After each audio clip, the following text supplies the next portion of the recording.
want to return to the issue of debate, which is the objectivity of morality.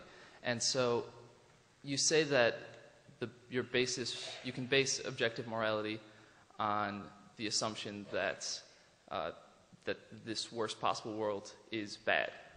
So I think that we can all agree on that statement, that it is bad, but what's to say that that's not simply just a subjective assertion, that it's just something based on human opinion?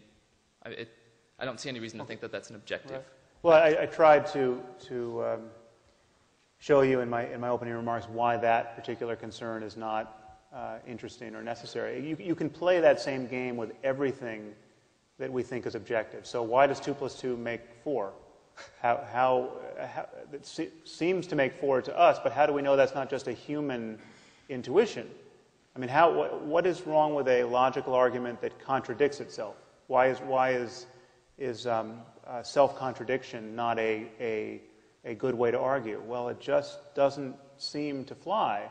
Now, you could always try to get behind that as an epistemological skeptic or a logical skeptic and say, well, this is just how you monkeys are wired to think. And there are interesting ways in which science at its forefront does create some of that tension. There are ways in which our logical expectations begin to break down in physics, but we use other scientific intuitions, and in this case mathematical intuitions, to try to get behind them.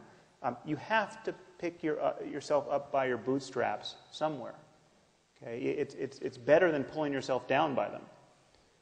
And so you have to every objective paradigm has to make a first move. It has to step into the light based on some axiomatic judgment that is not self-justifying.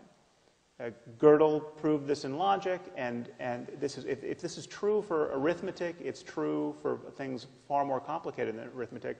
I'm saying that a recognition that this universe offers a spectrum of experience, on the one hand truly intolerable and on the other sublimely wonderful, and that we all know that movement across this spectrum toward the sublime is better than movement toward the unendurable and pointless suffering. Now, that's, again, you might ask, well, what about suffering that actually turns out to be good in the end? What about the suffering of, the stress of learning to play a musical instrument or whatever? Again, that's not a counter. I mean, there are ways to climb. We might have to go down a little bit to go up to a higher place on this landscape, and that we can make sense of that kind of struggle. And so I'm not equating the good with mere pleasure in a way that Dr. Craig suggested. Okay, thank you. Fun here.